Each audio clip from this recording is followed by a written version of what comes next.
Bitki yılın içinde biz savaştaki öğrenme, ne halizden olur plastiklen angısını biz işlettirmeye veririz.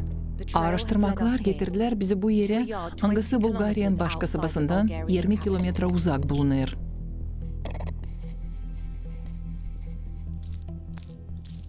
Nice aydınlandı, biz geldik kurumun meralarına.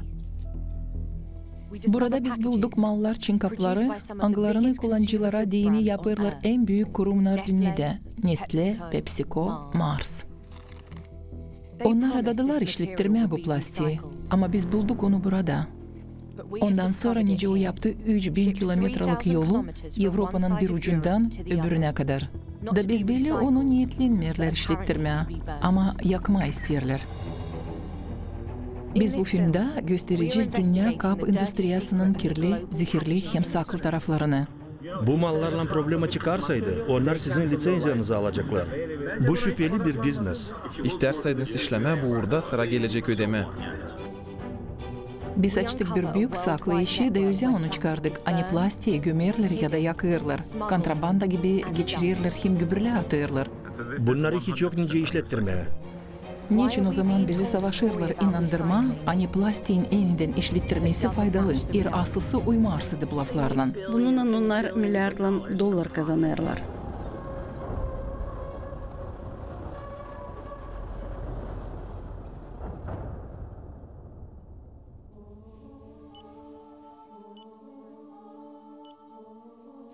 Hepsini ne biz satın alırız, plastik kapın içinde bulunur. Yılda 150 milyon tondan ziyade yapılır. Da bu sayı gün günden büyür. Ama kompanyaların taçığı söylerler, hani kahırlanma hiç yok ne için. Niçin ki onların malları sonra işlettirilmiş kaplarda satılırlar. Gübürlerin işlettirmesinde uzman Thomas Fisher bu soruşta daha çok greenwashing uğrunda marketingi görür. İnsanlar için ekoloji tarafından pak hem kolay işlettirilen kaplar yönere çıkan sebebinden oluyorlar. Da bu üzere kompanyaların çoğu başlarlar aldatma. Niçin ki anlarlar hani yeşil nişan kaplarda olmadan onlar bir şey satamayacaklar. Bu gibi bir şeye yaramayan, faydalı olmayan Nestle kompanyasının ekosucukların kapları anglarında yazılı geri dönüş. Da onları yeniden işlettirmeye var nice. Ne bununla istedi söylemeye bu malı yapan kompanyası. Satın alınız bizim malımızı hiçbir şeye yaramayan kapta. Burada var çok türlü ekoloji tarafından teklifler. Yardım edin bize kapların çok kere kullanmasında. Ki dünyayı yapmaya makar biraz daha iyi. Cevap ederek insanların soğuruşuna nasıl ziyade olan plastikten kurtulma, en büyük endüstriya kurumları bizi savaşırlar uslandırma, türlü adamaklarından hem ambitsiyalı olan niyetlerinden. Nestle adadı 2025 yıla kadar kendi kaplarını bütünden işlettirme. Hepsini bitkiye adın. Buna denilir kapalı tıklı ekonomika. Yardım ediniz bize kapatma plastiğin yaşayış sıklasını. Yardım edelim bizim dünyamıza gene yeşil olma.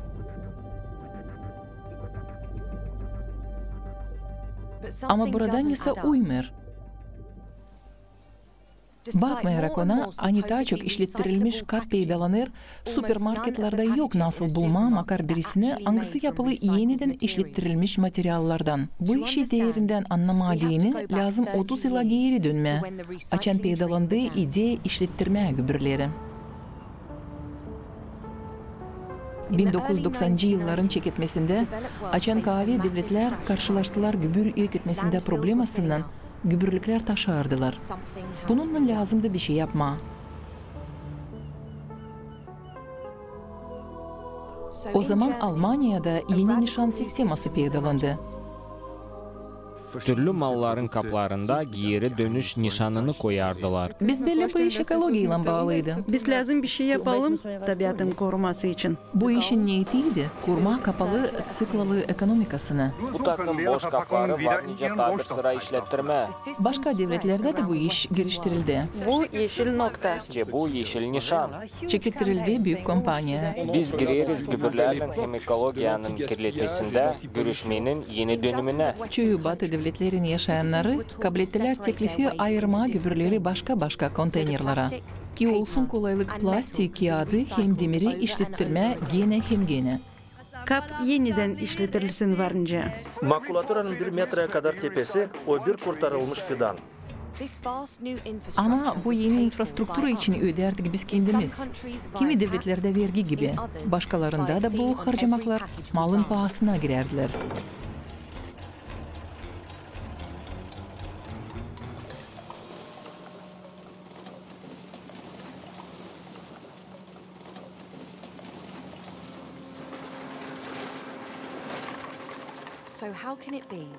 Nice o zaman öyle oldu, hani 30 yıl geçtiğinin yaparız daha çok plastikten kap ne kadar daha ileri.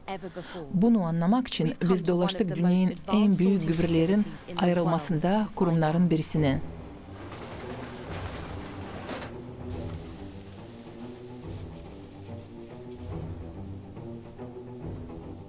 Jens Blume her yılın ikinciliğe işlettirmesi için yakın 15 milyon çuval böyle mallarla kabul eder.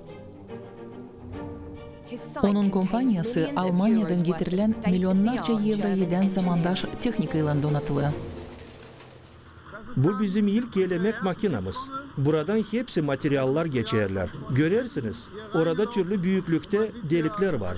Dönerken plastik malları iyiliğine göre ayrılanırlar. Sonra başka ayırmak makinasına düşerler. Ne kadar böyle bir makine edir? 200.000 euro. Hem koyması da. Büyüklüğüne göre elemekten sonra gübürler 20 infrakırmızı skanerden geçerler. Angaları plastik malların formasını, rengini hem neden yapılı görürler. Bu gübürcü separatörün şafkı konveyere doğru düğer. Sonra şafk dağılır plastik gübürlerin üstünde. Kompüterde birkaç sekundun içinde konveyerde bulunan fraksiyanın yerini belli eder. Sonra da kompresyalı soluğun yardımıyla malı bir tarafa atar. Kalanları aşağı düşerler. Da başka ayırmak uğruna geçerler.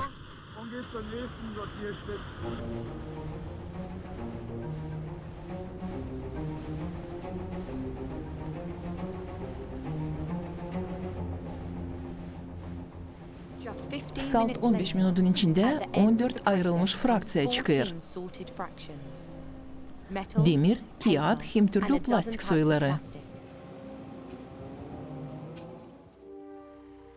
İlk bakıştan görünür, hani sistemasının çalışır. Kağıttan hem demirden belki de yeni kap yapılarsa da plastikten bu iş varınca olmasın. Sık kere öyle olur, hani sıvıdılan plastik pek kirli ya da kimya tarafından pek zor kurulu, ucuz onu işlettirmeye kolaylık yok. Yeni hiçbir kere kullanılmamış malla çok daha kolay işlemeye hem o daha ucuz eder. Bütün dünyada plastiğin sadece 2% düpedüz geçer kapalı işlettirmek sıklasını. Geri dönüş ekonomikasından biz çok uzakız. Açan lav gider malların işlettirmesi için halizden mana başka. Zeri onlar olur daha kötü kaliteden mallarla, ölence başyaz kemnileri, avul direkleri ya da çiçek çölmekleri. Bu daha iyi ne kadar bir şey. Ama bitkiye hepsi hep o kadar gene gübür oluyor. Ama Jens Blume'nin kurumuna getirilen malların çoğundan çiçek çölmeklerini de yapma yokunca. Ne olur plastiklen hangisini hiç yokunca işlettirme? Böyle 9. 8. hem 7. bölümlerde bizde türlü fraksiyalar var. Ama hepsi onlar sıcak enerjisinin kabul etmesi için yakacağın yerine kullanılırlar. Halizden biz öderiz bu gübürlerin toplaması hem yakması için. Bunları hepsini halizden yakarlar mı? Gübürlerin daha büyük payını yakarlar. Avrupa kapların 70% gübürle atılır ya da daha sık ne olur, yakılır.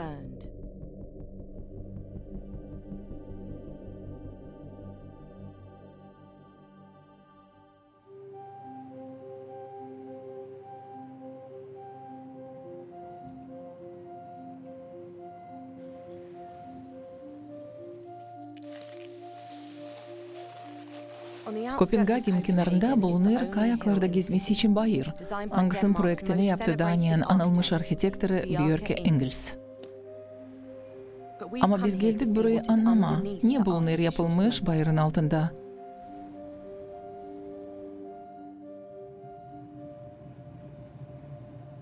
Daniya en iyi hem büyük gübürleri yakan zavodu dünyada.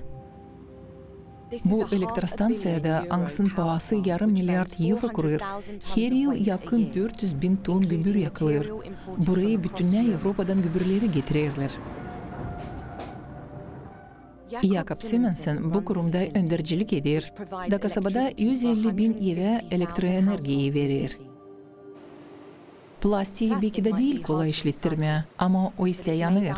Çünkü o neft mallarından yapılı. Bu bizim sobaların birisi. O yakır 35 tona kadar gübür saatte. Sobanın içinde temperatürü 1000 gradusa kadar kurur. Teknika uğrunda işlerin geçirilmesi için sıra gelir soba içine girme. Ki kontrol etme nasıl o işleyir. Sobada gübürler yanarken 80% gaz olur. Kalmış çetin külü de sonra işlettirirler. Yapımcılıkta kullanmadığını. Gübürler yanarken çok tütün olur hem zararlı gaz çıkar. Onuştan bizde var çok paklamak sistemaları. Kurumuzda koyulu elektron filtralar, gaz paklamak tertipleri hem katalizatorlar. Hem daha çok türlü sistemalar angıların yardımının gübürlerin yakmasında çıkan gazlar yok edilirler. Yakılan gübürlerinden, kalma işlerinden enerji yapılması yardım eder bize kullanmama petrolü, kömürü hem gazı. Onuştan bu enerji sızıntısı ekoloji tarafından pak sayılır. Ama bu filtralar yok nasıl engellesinler karbondioksit gazların dışarıya çıkmasını. Böyle fabrikalar daha çok zehirli gazı çıkarırlar ne kadar gaz elektrostansiyaları. Ondan sonra nice Avrupa'da başlanıldığı gübürlerin yok etmesinde türlü teknolojiyalar kullanılma, her yıl 52 milyon tona yakın zararlı gaz çıkar. Bu daha çok ne kadar Portugalya yapır, nerede 10 milyon kişi yaşar. Böyle zavodlar gitgide daha çok kurulur. Varınca demeni bu elektrostansiya gibi. Angısı yer altında bulunan petrol mallarında çalışır, da CO2 gazı çıkardır. Bizim davamız atılan gübürlerin yok etmesinde problemasını çözme. Biz kasabaların gübürlerini ta bir sıra işlettiririz. O zamana kadar ta kasaba bitirmeyince gübürlerini atma, insan yok niye yapsın böyle kurumlarsız nice bizim. Elbette bu iş gücendirir. Ben pek isterim ki plastiklen problema çözülsün da gelmesin sıra gübür yakan çorbacılıklarını kurma. Ama biz şimdiye kadar onu da çözemedik.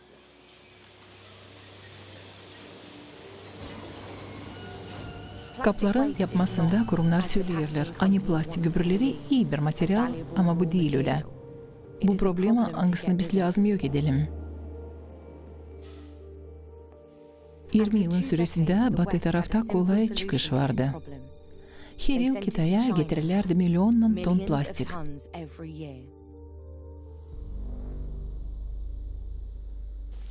Batı devletler öderler onlara kabul etsinler kullanılmış malları. Da hiç sormarlar ne olur sonra bu gübürlerle.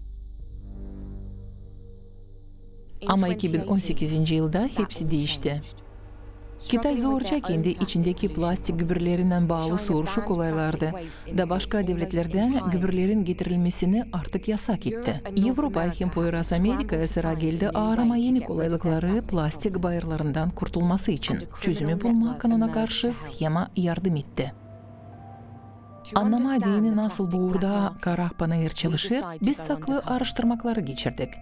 Biz bulduk bir kişi angısı bu uğurda işler, hem de şmikeriya olaylarında anlaması var. O broker rolünü oynayacak, da ortak gibi yardım edecek imzalama devletler arası uğrunda anlaşmakları niye bağlı gübürlerin yok etmesinden. Diyeceğiz ona Kumar, açacağız internet sayfasını hem de bir kerelik kullanmak için telefonu. Sonra da bütün dünyadan satın alıcılarla bağlanacağız, kim kayıl olacak kabul etmeye prost kalitede plastik gübürlerini. Kısa zamanda biz çıkabildik bir Türk brokerine.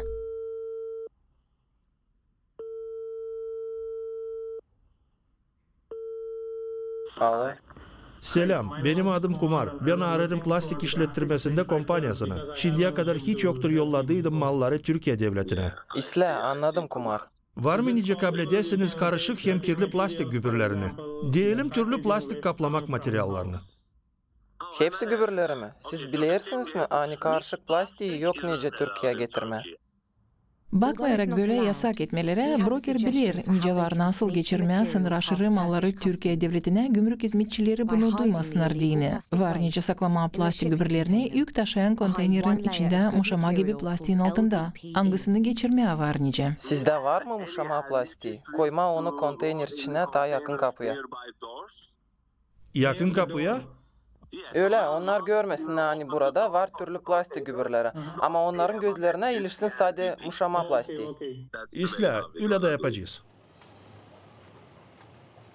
Tati birkaç haftadan sonra beraber kumarla biz gideriz Türkiye'ye öğrenme, uyacak mı iş anlaşmasını kurma. Broker istedi gübürlerin her bir kabul edilmiş tonası için 35 euro. Ondan sonra nice Kitay yasak etti plastiğin getirilmesini devlet içine, brokerlar başladılar yollama gübürleri başka üyelen Azya devletlerine, öylence Malezya, Filipinalar, Vietnam, Endonezya. Bu devletler birbiri ardına sertleştirdiler bu malların import için kuralları. 2020 yılda Avrupa'dan çıkarılan gübürlerin 4. payı Türkiye'ye götürülerdi. Onların daha büyük payı yeniden işlettirilen kategoriyasına girerdi.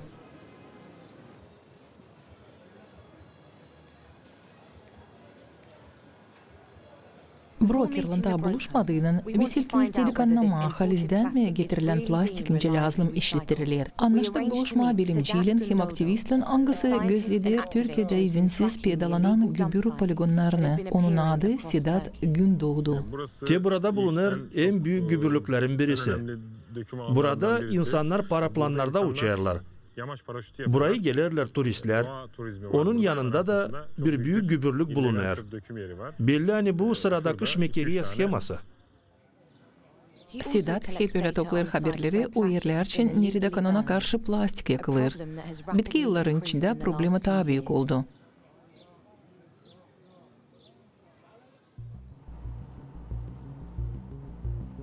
Bugün Sedat Adana sınırına yollanır. O kabilette haberi yani orada sıradaki izinsiz kurulan gübürlüğü bulunur. Yerindeki yaşayanların birisi yazdı bana internette. O söyledi hani orayı atarlar gübürleri.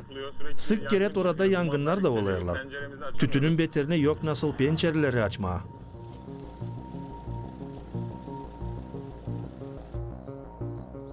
Bu haber haslı çıktı. Bu yerde kanona karşı gübürlük yapmışlar. Karakül altında 3 metre derinlikte plastik gübürleri saklı. Ne kadar daha derin kazacaksın, o kadar daha çok gübür bulacaksın. Kazdıkça hep çıkıyor. Bakın.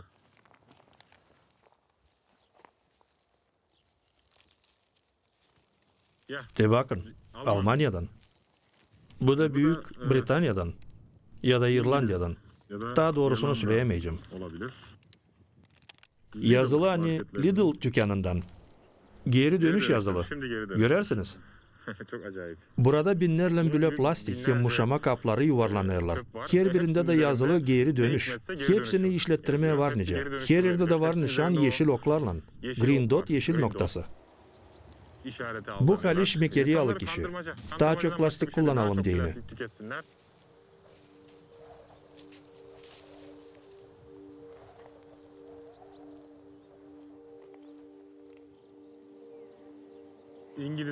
Britanya'nın hem Almanya'nın yaşayanları para öderler.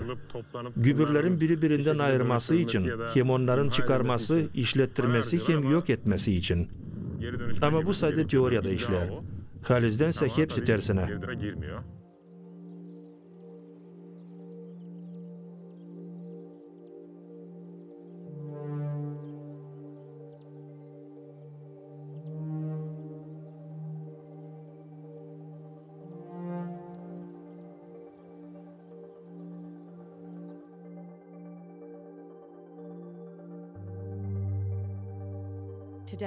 Bugün Kumar lazım Türk brokerinden buluşsun. Ama birkaç gün geri brokerlerin arasında plastik gübürlerinden bağlı önemli bir haber dağıldı. Türkiye girdi o devletlerin sayısına angıları yasak ettiler karşı plastiğin getirilmesini. Portlarda daha sert sınır kurallarına yaptılar. Biz öğrenmek istedik, kuvvette mi kalır Kumar'ın iş anlaşması? Plana göre lazım olacak saklama konteynerlerin dibinde yasak edilen plastik mallarını. kumar alır yanına kamerayı sakladan çekimleri yapmak için.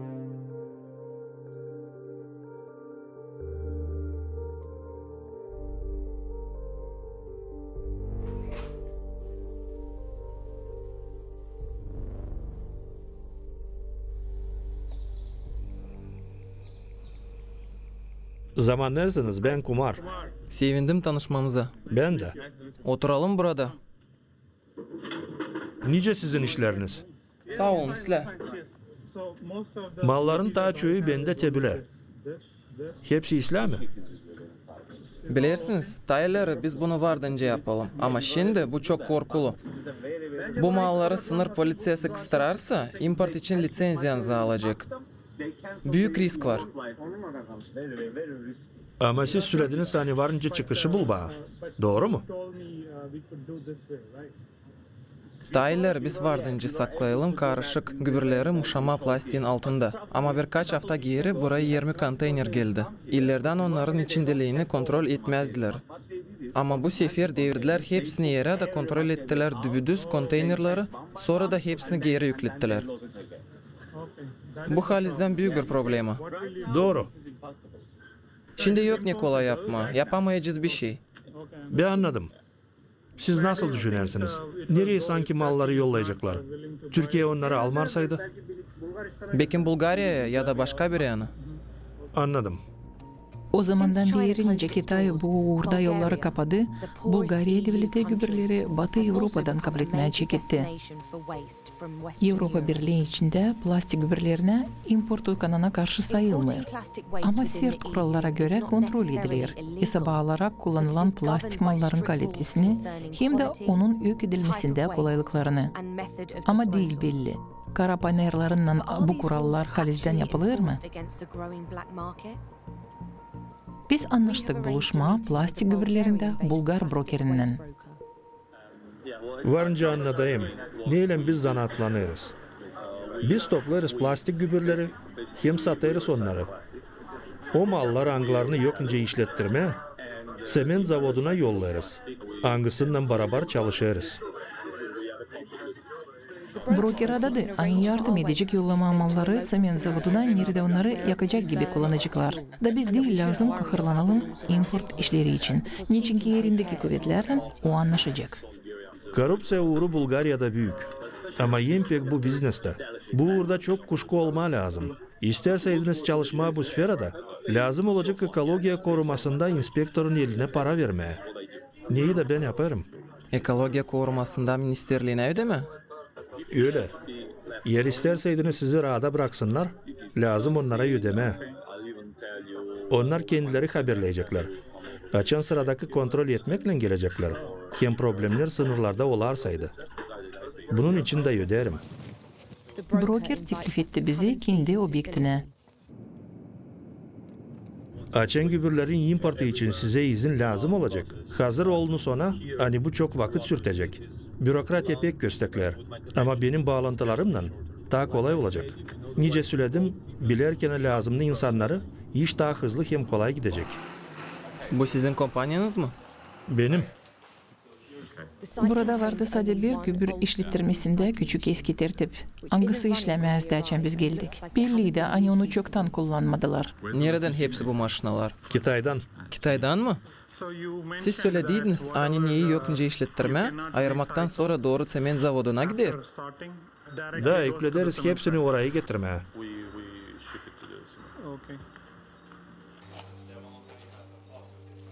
Bu malların çoğu sement zavoduna gidecek.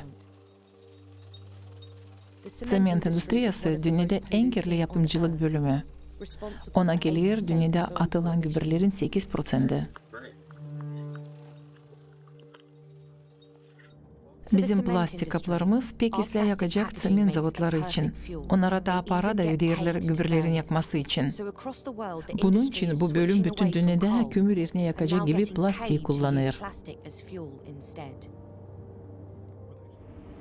Malların yapıcıları isterler ki biz inanalım plastiğin işletmesinin faydasına. Ama nice anlaşıldı, aslında bizim paramız kanuna karşı schemaların finanslamasına gidiyor. Korrupsiya dünyada en kirli bölümlere subsidiyaların ödemesi hem başka. Çünkü hani hepsi adamaklar marketing uğrunda greenwashing PR aksiyası. Akşamleyin bakarken hani çıkardık saklı kameraya biz hesaba aldık bir fasıl işi. Hepsi presten geçirili plastik tüklerinde sadece bir kap soyu bulunardı. Kediler çiğnemeklerin, ekmeklerin hem çipsaların paketleri. Bize söylediler hani bunları hepsini lazımdılar yaksınlar. Daha yakından baktığıyla adresi gördük. Tükleri yollamış TerraCycle kompanyası.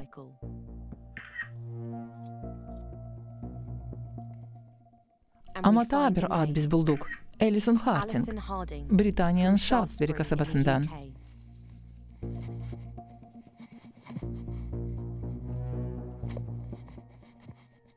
Niye soy bu kompanya TerraCycle? Hem de niçin pak hem birbirinden ayrılı mallar Britanya'dan, Bulgarya'da yakılır? Biz istedik Alison Harding'i bulma.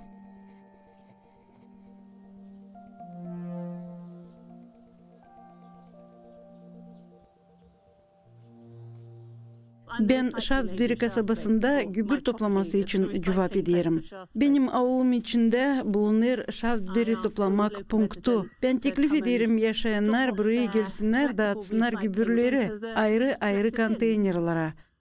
Burada çipsalardan paketler, nice görürsünüz yerçinen sonra yok. Burada gigiyena mallarından kaplar, burada tatlılıklardan, hayvanlar için yemeklerden, ekmekten, temizlemek mallardan. Sıvıtmama değini gübreleri niye soyu olarsa da konteynerlara, nereden onları poligona çıkarırlar da yakırlar, insan onları Alison'a getirir. Alison cevap eder TerraCycle kompanyanın 1000 punktların arasından birisi için. Böyle punkt var dünyanın ta 20 devletinde. Bu hızlı ilerleyen kompanyası haberler hani var nasıl ne olursa işlettirsin. Bilirsiniz, ben bu işi parasız yaparım kendi serbest vakadımda. Çünkü bu takım biz isteriz gelecek zaman hepsimiz için daha iyi olsun. Ama ne onlarla sonra olur? İlkin onlar düşerler TerraCycle kampanyasına, sonra da magiye çekilir. Onlar alırlar, ekmekten paketleri yeridirler, sonra da küçük parçalara ufaldırlar. Sonra da onlardan yeni mal yaparlar.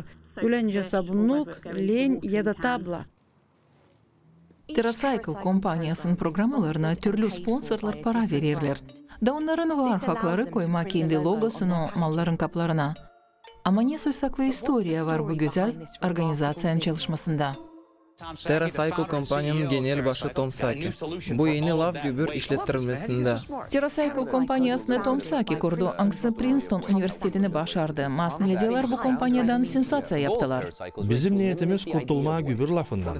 Mana onda, hani gübürlere nice mala lazım bakma. Bunu hiç kimse hiçbir zaman yoktur yaptı. İşlettirmeye her bir gübürü var nasıl. Çipsaların poşetlerinin tebüle granulayı kabul ederler. Davantan köpeklere değini yemek çanağını yaparlar. Bu takım biz geldik fikire, hani teknik tarafından her bir işi işlettirmeye varınca. Tom Saki, dünyanın mal yapan kompanyaların çoğunun anlaşmakları kurdu. Ekologiya soruşları başlarlar insanı diğerinden rahatsız etme. Brandlarsa söylerler, hani onların mal kaplarını var nasıl işlettirme. Dayo derler TerraCycle kompanyasına, hani o toplar onların bir kere kullanılmış plastik mallarını. Biz işlettiririz kosmetika kaplarını da. Bize yardımcı olur Garnier kampanyası. Garnier kodulanır hani partnerlik eder TerraCycle kampanyasından. Walters kampanyası çipsa poşetlerini işlettirmek programasını çekettirdi. Hepsinin ne siz lazım yaparsanız boş paketleri toplarsınız. Toplayın boş paketleri Johnson's Baby mallarından da yollayınız bizim dostlarımıza TerraCycle kompanyasına. Ama nice oldu öyle hani o kaplar anglarını Alison topladı ta Bulgarya'ya yetiştiler. Alison, bizde var tabir mana. Niçin biz bugün sizinle laf etmeyi istedik? Biz bulduk neyse. Ne sizin adınızla bağlı. Biz bulduk bu plastik mallarını. Da biz anlama isteriz. Tanırsınız mı onları? Acaba ne varınca orada olsun? Görürüm çipsalardan paketleri. Anglarını ben TerraCycle kampanyası için toplarım. Bu halizden sizinden toplanılmış mallar. Öyle mi? Anglarını ben topladım. Orada sizin adınız yazılıydı. Biz bulduk posulkayı. Hangisini yolladınız siz? Bilirsiniz mi? Hani onu biz daha Bulgarya'da bulduk. Yokunca olsun. Öyle mi? Bense düşünerdim hani hepsi işletirler Büyük Britanya'da. İnanmıyorum buna. Siz benim yüreğimi kırdınız. Orada benim adım hem adresim yazılı.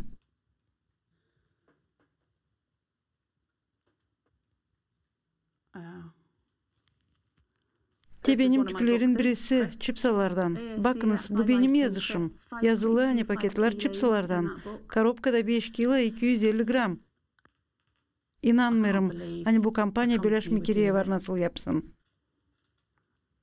Bende sadece bir soru. Niçin? Niçin onlar böyle yaptılar?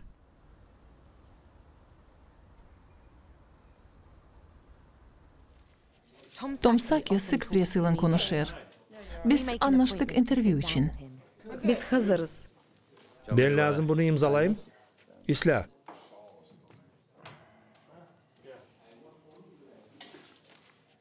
Bugünkü günde bizimle işlerler büyük kampanyalar. Öyle nice nesle, Procter & Gamble, Unilever, Kraft Heinz, hem ta başka. Bizde yakın 40 bin klient var. Bizimle beraber çalışırlar mı hepsi anılmış brandlar. 40 bin? Öyle. Bende sizin için var birkaç foto. Bakalım. Tanıyorsunuz mu sizin mallarınızı bu fotolarda? Benzer hayvanlar için yemeklerden paketlere. Benzer mi onlar TerraCycle materyallarına? Belki bizim ama var nasıl başka firmanın da olsun. Yok ne söyleyeyim. Belli ki TerraCycle malları Büyük Britanya'dan. Biz bulduk 30 Türk Bulgarya'da. Nerede onları yollarlar sement zavoduna yakacak yerine. İsla ama nice siz varınca söyleyesiniz hani onlar TerraCycle kompanyasının malları. Her yerde sizin logotipiniz durur.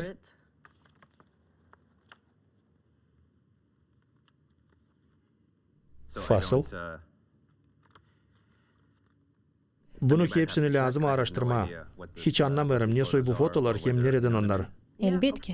Nice düşünürsünüz? Ne söyleyecekler? Volontörler açan bunları hepsini görecekler. Siz gösterirsiniz bana ne soysa fotoları. Da söylersiniz bana hani hepsi bu aslı. Ne siz istersiniz? Ben anlamıyorum sizin soruşunuzu. Size gelmiyor mu hani siz insanı aldatırsınız? Bilmiyorum ne soytuklar bunlar. Ama ben anlamıyorum. Siz ne istersiniz söylemeye. Durgulun video kamerayı. Ben isterim anlama ne oluyor. Kamera suyunuk mu? Tom Saki adadı hani araştıracak bu olayın manasını sonra da bağlanacak bizimle. Ama değil sadece bizde soruşlar pedalandılar TerraCycle kompanyanın biznesi için.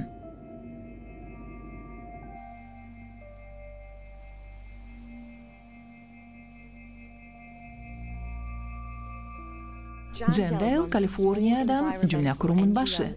Dil çoktan o danıştı davaya TerraCycle kompanyasına karşı. TerraCycle kompanyanın programmaların çoğu doğruluğu kapların toplamasına, angılarını pek pahalı hem zor işlettirme. Jane, inженер химик, o başladı şüphelenme, hani mal yapan kurumları isteyip de danışırla TerraCycle kompanyasına ki o greenwashing nişanını onların kaplarına yardım etsin koyma. Ben çekittim hesap alma TerraCycle logotipini kapların çoğunda. Bakın, 265 tane küçük topçaz kap içinde bir alay plastik detali var. Ama burada gördüm yazı yani bu mal TerraCycle kurumun yardımından 100% yeniden işletilecek. Sonra ben daha sık bu logotiple karşılaşma çekittim. Markirovka 7. soydan plastik yazılır. Ama onu hiç önce işletirme. Ama bakın TerraCycle haberleri hani varınca bunu yapsın. Ben düşündüm. Neyse bu yer olsa acaba? Neyse büyülü kurum bu. Onun partnerlerin arasında böyle büyük kampanyalar var.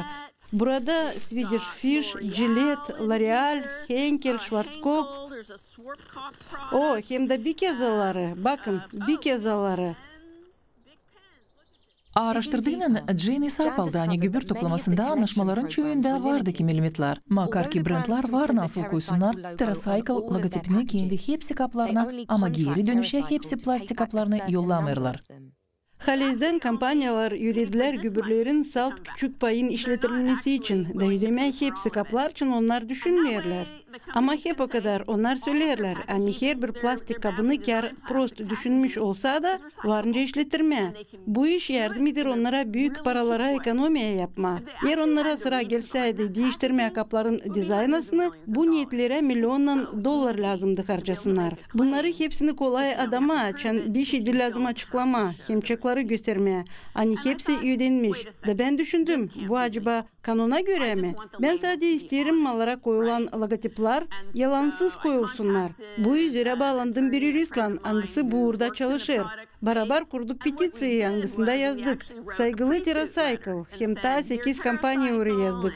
Da istedik açıklasınlar nice onların kapları işletirlerler. Umutlanırım hani bu yapacak kampanyaları biraz daha cevaplı. TerraCycle bize söyledi, hani cevap yok nasıl versin bizim soruşlarımıza. Hem Jane tarafından açılan dava işine. Bize hep öyle söylediler, hani yükleri plastik gübürlerinden yanlışlıkla Bulgarya'ya yollandırdılar subpodret çimbeterine. Bu sal bir kere oldu Bulgarya'nın işletme kurumu, gübürleri kabul etti ama yakma onlara niyetlenmerdi. TerraCycle'da eklediler anladığının ani gübürler Bulgarya'ya düştüler. Onlar anlaştılar o yüklerin geri çevirmesi için Büyük Britanya, nerede onları işlettiriciler nice de ilkten isterdiler. Dünyanın çoğu zengin devletlerinde 30 yıl içinde ne kadar savaşardılar gübürleri işlettirme, öyle de ziyade plastikten kurtulamadılar. Ama dünyanın en fukara devletlerinde problemalar gücü bala çekiderler.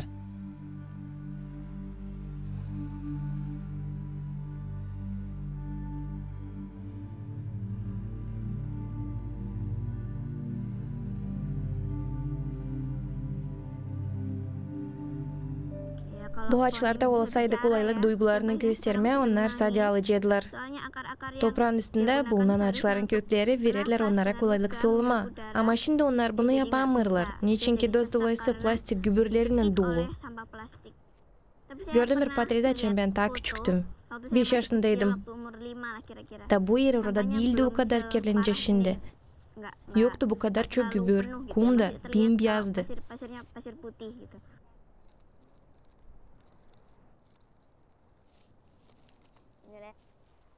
Indonezya'da genişten kullanılır plastik gübürlerin yok etmek hem işlettirmek sisteması. Ama dünyanın kapları yapan en büyük kompanyalar burada buldular yeni bir panayır. Temilo Nestle kampanyasından. Oreo. Mentos.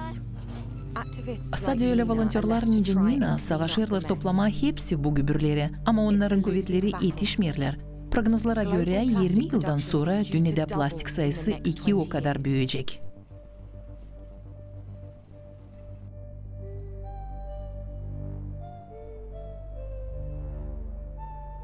Biz Singapur'a geldik. Nerede şimdi plastik yapması için petrol hem kimya uğrunda büyük kompleksler kaldırılırlar ki yardım etme ilerleyen devletlerin tarafından gelen plastik sorununu kaplama dini.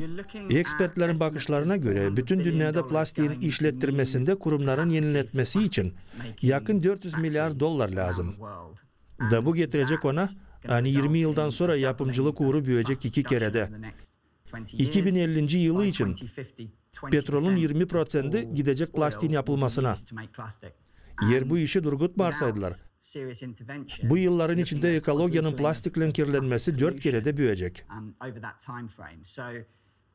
Şan sonra şimdi ilerleyen devletlerde peydalanan plastik gübürlerini yenseyemerler. İleri doğru durum daha da kötü olacak. Ama plastik yapan kurumları birleşmeye kararı aldılar ki fukara regionlarda plastik gübürlerinden bağlı problemasını hepten yok etme. Bugünkü günü bu birliğe yakın 30 kompanyaya girer, onların sayısı daima büyür. Pay alanlar dünyanın her bir köşesinden gösterir plastik yok etmesinin bütün prosesini. Mutluyum haberleme plastik gübürlerin yok etmesinde alyansın kurulması için. Niyetimize koyduk harcama 1,5 milyar dolardan ziyade. Proyektlerin yapılması hem finanslaması için de bulma çıkışı bu durumdan. Ama nice alyans niyetlenir yok etmeye plastik gübürlerini? Cevap hep o. İşlettirme onları. Biz lazım kuralın gübürlerin toplanmasını hem prosesi düzmeye bu takım ki bu iş gelir getirsin. Da bitkiye kapalı tıkla olsun. Bizim alyansın davası bu niyeti aslaya çıkarma. Alyansın kurulmasına adalı büyük bir seremoniye geçti. Anısını National Geographic kanalı gösterdi. Alyans adadı 5 yılın içinde $1,5 milyar vermeye.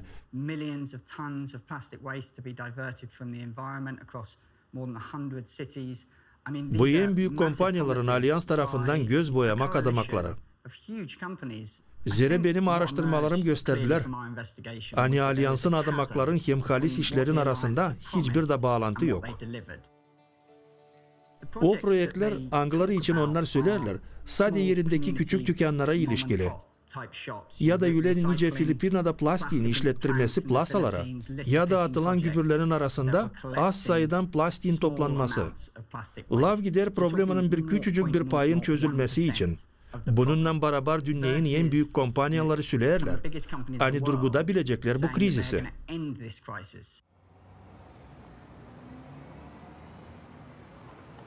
Biz geldik Alyans'ın ştab-kvartirasına.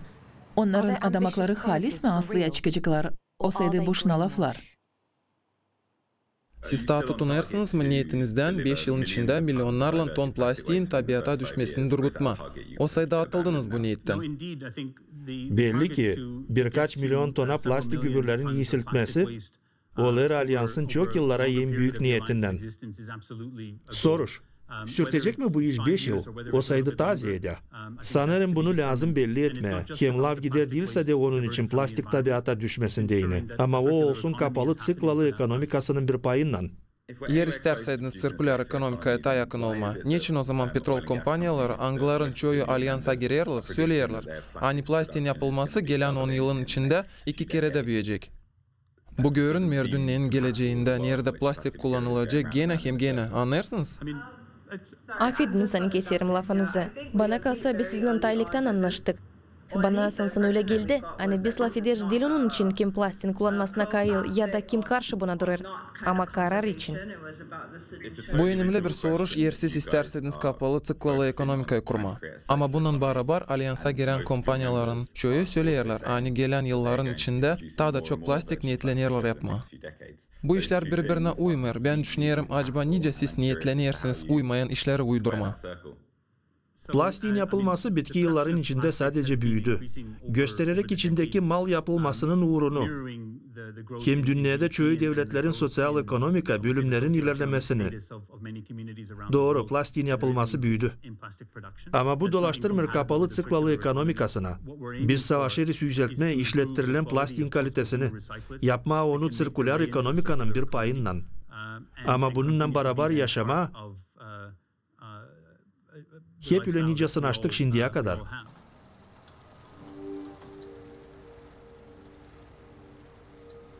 Ama kapalı tıklın ekonomikasına plastiği giriştirme bu fikir aslıya çıkmadı. Plastik gübürlerin çoğu sıvıdılır nereye olursa da tabiatı kirlidir. Büyük kompanyalar inandırdılar bizi, hani gübürlerin işlettirmesi yardım edecek çözmeye plastik kirletmesinden bağlı dünyanın en büyük problemaların birisini. Ama varınca demeye hani bugünkü gün onların adamakları değil daha pahalı ne kadar sıvıdılan kirli çipsi paketleri.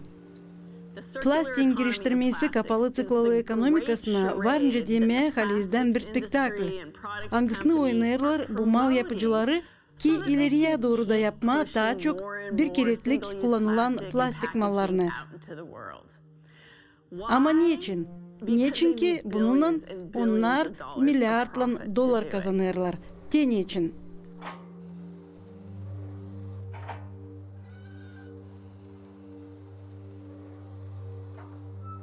Hepsi bu plastik kapları çok hizmet etmediler bize.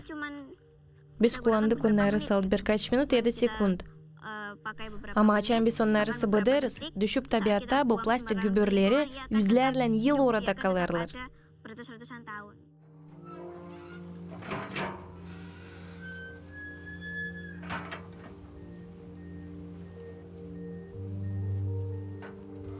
Gübürlerin işlettirmesi iyi bir fikir. Endüstriye için iyi bir karar. İleri doğru da yapma bir keretlik kullanılan plastiği.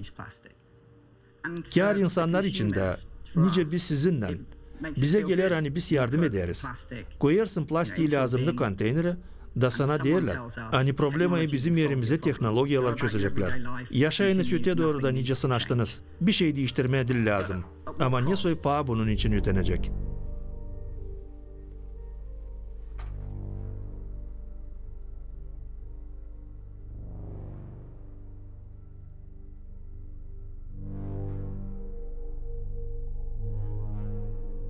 The Last Beach Cleanup organizasyasından anlaşmaya göre TerraCycle kompaniyası kayıl oldu geliştirmeye değişiklikleri kendi markerovkasına dağılma 97% geri dönüş lafları kendi saytından. TerraCycle kompaniyasını hep öyle koydular geliştirsin açık sertifikasya sistemasını.